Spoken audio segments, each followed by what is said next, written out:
As the header, you can set your reel behavior and its functions. To set your reel, click on the icon with the combine on the top right corner of the screen. Then, from the combine main menu, select the reel settings. From this page, you can adjust the reel speed parameters when in manual or enable the automatic function. Starting from the top, you will see two icons. The first is the RPM of the reel and the second, the reel speed. Then, a horizontal gauge for the speed ratio and the box with the minimum speed. In manual mode, the reel speed is set by the scroll wheel on the armrest. You will find it on the zone D of your armrest, on the right of the header height set point 1. Once the speed is set, it is constant. While in manual mode, you can also set the minimum speed of the reel.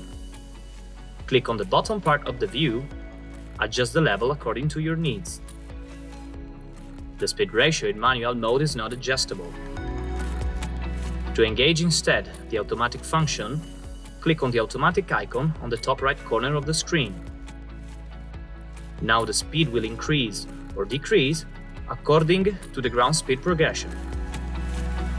When in automatic mode, you can set the speed ratio of the reel. To set a 1:1 or a higher proportional behavior, use the same scroll wheel on the armrest. With a value closer to 1:1, the reel speed will not exceed the ground speed, whereas getting closer to 2:1, the reel speed will increase. In automatic, when lifting the header, the reel speed freezes to the last speed. Once dropping the header back to the cutting height, automatic mode takes over again. In this auto mode as well, the speed minimum value is the speed at which the reel still turns, even if the combine is stopped.